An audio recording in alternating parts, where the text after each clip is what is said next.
Hello, मी Poonam Pawar and welcome back to our textbook platform जिथं आपण कायम नवीन नवीन टॉपिक्स घेऊन त्यावर डिस्कशन करत असतो. आणि आज पण आपण असाच एक टॉपिक घेऊन आलेलो आहोत. सगळ्यांना माहीत असेल की मागचे काही दिवस जे आहे या दिवसांमध्ये US, कॅनडा ॲज वेल ॲज युरोपमधल्या आणि सायबेरियाच्या काही प्रांतामध्ये प्रचंड प्रमाणामध्ये कडाक्याची थंडी पडलेली आहे. पाण्याची जी जलाशय आहे ते गोठून गेलेले आहे आणि हा फेनॉमेनॉन जो आहे तो ऑलमोस्ट दरवर्षी रिपीट होत असतो किंवा ॲटलिस्ट अल्टरनेट इयर तरी रिपीट होत असतो. 2016 साली झालेला आजही मला आठवत आहे की ज्या वेळेला लिटरली तुमच्या टेक्सास प्रांतातील जो एक गरम प्रांत म्हटला जातो या ठिकाणी लिटरली पाण्याचे पाईप जे आहेत ते सुद्धा गोठून फुटून गेलेले होते. ते इतकी थंडी का पडत आहे ह्यासाठी जॉग्रफी रिस्पॉन्सिबल आहे, क्लायमेट चेंज रिस्पॉन्सिबल आहे की it is just an situation. ठीक आहे, याबद्दलच आज आपण डिस्कस करणार आहोत आणि ह्या कन्सेप्टचं नाव आहे that is polar vertex. Polar vertex बद्दल तुम्ही खूपदा ऐकलेलं असणार आहे. बेसिकली पोलर वर्टेक्स काय असतं तर डेफिनेशन बघायची झाली तर पोलर म्हणजे सगळ्यांना माहिती की ध्रुवीय प्रदेश. ठीक आहे, पण वर्टेक्स म्हणजे काय तर बेसिकली सर्क्युलरली फ्लो ऑफ एअर और विंड. ठीक आहे, सर्क्युलेशनमध्ये जी एअर आणि विंड फिरत असते तिचा रॅपिड फ्लो जो असतो त्याला आपण पोलर वर्टेक्स म्हणतो. आता आपल्याला वाटतं की युजली जमिनीजवळ ज्या वेळेला हा सर्क्युलर फ्लो असतो त्याला आपण चक्रीवादळ म्हणतो. ठीक आहे, तर आता चक्रीवादळ तयार झाल्यामुळे पोलर वर्टेक्स तयार होतो का तर नाही. ओके, पहिली गोष्ट म्हणजे पोलर वर्टेक्स तयार होतो तो म्हणजे पोलर रिजनमध्ये. ठीक आहे, आता पोलर रिजनमध्ये सगळ्यांना माहिती आहे की बेसिकली खूप जास्त थंड हवा असल्यामुळे काय होतं की बेसिकली ह्या ठिकाणी हाय प्रेशर तयार होतं. आता हाय प्रेशरला मी तुम्हाला कधी पण सांगितलेलं आहे की चक्रीवादळ हे कधी पण लो प्रेशरला तयार होतात. High pressure to low pressure वाऱ्याचा फ्लो वाढतो आणि त्यातून तयार होत असतात चक्रीवादळ.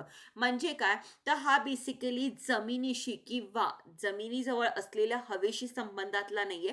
तर बेसिकली पोलर वर्टेक्स काय असतं तर बेसिकली स्ट्रॅटोस्फिअर आहे त्याच्या खाली वाहतात ते म्हणजे जेट स्ट्रीम. जेट स्ट्रीमच्या अगदी वर ते स्ट्रॅटोस्फिअरच्या अगदी एंडपर्यंत एक वाऱ्याचा अगदी रॅपिड असा फ्लो पोलर रिजनला तयार होतो आणि हा असतो कमी दाबाचा. ठीक आहे, कारण की आपल्याला माहिती की आपण जॉग्रफीने शिकलो होतो की बेसिकली आपल्या तपांबरामध्ये वर जाता जाता तापमान हे घटत जातं तर स्थितांबरामध्ये तापमान वाढत जातं आणि ज्या वेळेला वॉर्म एअर मास ह्या लेअरमध्ये येऊन पोचतं त्यावेळेला हे तापमान रॅपिडली वाढतं आणि अशा वेळेला बऱ्याचदा थंडी संपल्यानंतर युजली जानेवारी फेब्रुवारीच्या दरम्यान हे सर्क्युलर मोशनमध्ये तयार होणारा विंड फ्लो ह्या लेअरमध्ये तयार व्हायला लागतो. दॅट लेअर इज स्थितांबर.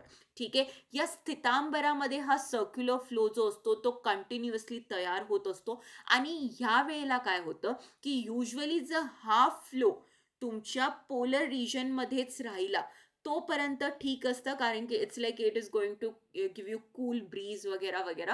ठीक आहे, परंतु हा लेअर जर दक्षिणेकडे आला किंवा दक्षिणेकडे सरकला त्यावेळेला मात्र प्रॉब्लेम येण्याची शक्यता असते. म्हणजे काय तर बेसिकली लक्षात घ्यायचे की पोलर वर्टेक्सचे दोन फेजेस असतात. एक असतं स्टेबल पोलर वर्टेक्स ज्याला आपण पॉझिटिव्ह पोलर वर्टेक्स असंही म्हणतो आणि दुसरं असतं नेगेटिव्ह पोलर वर्टेक्स. ओके, आता स्टेबल पोलर वर्टेक्समध्ये किंवा पॉझिटिव्ह पोलर वर्टेक्समध्ये काय असतं माहिती का की जेट स्ट्रीम जे असतात आता पोलर जेट स्ट्रीम्स असतात ना या पोलर जेट स्ट्रीम ह्या पोलर वर्टेक्सला एका ठिकाणी धरून ठेवण्याची कामं करत असतात. ठीक आहे, परंतु ज्या वेळेला जे स्ट्रीम आयदर वीक होतात किंवा मग दक्षिणेकडे सरकतात त्यावेळेला ह्या पोलर वर्टेक्सला आसपास पसरण्याचा चान्स मिळून जातो आणि या पसरल्यामुळे काय होतं बरं तर बेसिकली हा थंड वारा जो आहे तो पोलर रिजन सोडून इतरत्र पण पसरायला लागतो आणि त्यामुळे हा कोल्ड फेनॉमेनॉन जो आहे literally like ice age like situation काही दिवसांसाठी का होईना परंतु ही येते आणि ह्यामुळे तुमचा ऑलमोस्ट सब ट्रॉपिकल रिजन जो आहे not sub tropical region temperate region जो आहे तो गोठण्याची शक्यता असते.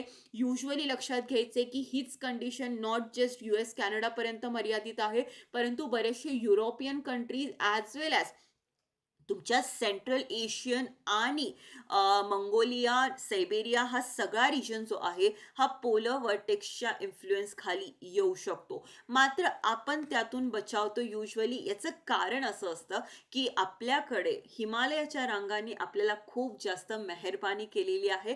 त्यामुळे युजली हे थंड वेव्स जे आहे ते आपल्याकडे येणं टाळतात.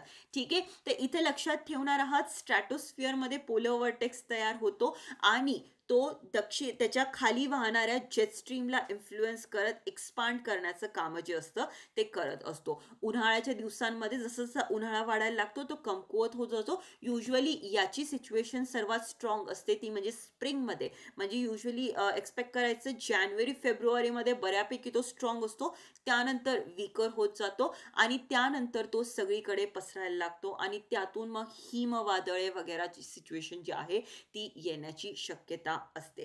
ठीक आहे, त्या 2019 मध्ये, नॉट 18, 19 मध्ये अमेरिकेतील काही भागांमध्ये याला भवर म्हणतात. ठीक आहे, अगदी अंटार्क्टिकापेक्षाही कमी टेम्परेचर जे आहे ते अमेरिकेच्या काही भागामध्ये नोंदवलं गेलेलं असतं. इतकं जास्त स्ट्रॉंग हे पोलर वर्टेक्स असतं. बेसिकली पोलर वर्टेक्स ना नॉर्थला पण येतं, साऊथला पण येतं, परंतु साऊथच्या तुलनेमध्ये नॉर्थला हा पोलर वर्टेक्सचा जो इन्फ्लुएन्स आहे तो जास्त बघायला मिळतो, कारण की नॉर्दर्न साईडला टेरिटोरियल लँड जास्त आहे. कंपॅरेटिव्हली सीचा इन्फ्लुएन्स जो आहे तो कमी बघायला मिळतो. दक्षिणेकडे सीचा इन्फ्लुएन्स जास्त असल्यामुळे तो स्प्रेड होता होता युजली पाण्याचे कॅरेक्टर्स तुम्हाला माहीतच असतील की पाणी हे हळूहळू गरम होतं, हळूहळू थंड होतं.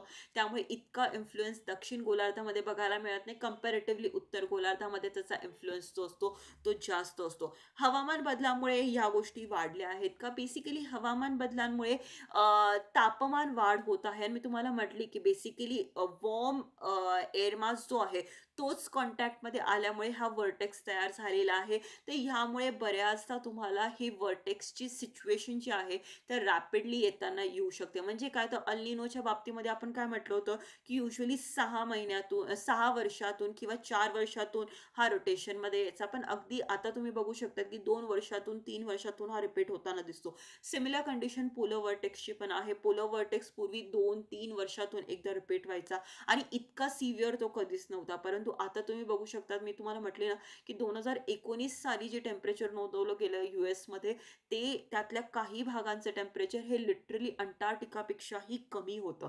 अशा सिच्युएशन टाळण्यासाठी climate change is a final stage, जिथं आपल्याला काही ना काही एफर्ट्स घ्यावे लागणार आहे. कारण की क्लायमेट चेंजला जोपर्यंत आपण थांबवणार नाही तोपर्यंत कोणत्याही पद्धतीचं चेंजेस आपण फ्युचरमध्ये एक्सपेक्ट करू शकणार नाही. सो पुढे जाता जाता MPC कंबाईन ग्रुप बी ग्रुप सी साठी आपल्या काही बॅचेस चालू आहे, ज्याच्यामधून तुमच्याकडनं भरपूर प्रॅक्टिस करून घेतली जाणार आहे. आन्सर्सची मॉडेल मॉक टेस्टच्या माध्यमातून तुमचे काही क्वेरीज असतील त्या माध्यमातून तुम्हाला कोणत्याही पद्धतीचं गायडन्स हवं असेल किंवा आमच्याकडनं तुम्हाला लेक्चर्स दिले जातील लाईव्ह ॲज वेल एज रेकॉर्डेड सेशनमध्ये, तर या माध्यमातून तुमचा पूर्ण अभ्यास करून घेण्याची गॅरंटी आमची. सो बेसिकली ग्रुप बी ग्रुप सी साठी 2025 साठी लवकरच बॅच चालू होत आहे. ॲज वेल एज तुम्हाला माहितीच आहे आपलं यशोदय राज्यसेवा 2025 साठी 4.0 बॅच जी आहे ती ऑलरेडी चालू झालेली आहे, which is going to be integrated with NCERT batch. तर या बॅचचाही नक्की लाभ घ्या. NCERT सोबतच तुम्ही तुमचा अभ्यास आणि डिस्क्रिप्टिव्ह पॅटर्नसाठी कसं प्रिपेअर होता येईल याबद्दल आपण ह्या सेशन्समध्ये गायडन्स घेणार आहोत. आणि MPSC NCERT बॅच ज्यांना फक्त NCERT लावायची आहे त्यांच्यासाठी खास फ्रेम करण्यात आलेली आहे. सो MPSC राज्यसेवा हिस्ट्री क्लासेस जे आहे ते 10 फेब्रुवारीपासून स्टार्ट होत आहे. सो स्टे ट्यून आणि अशाच काही इंटरेस्टिंग टॉपिक्स आपण पुन्हा पुढेही डिस्कस करणार आहोत. टिल देन, सी या, बाय बाय.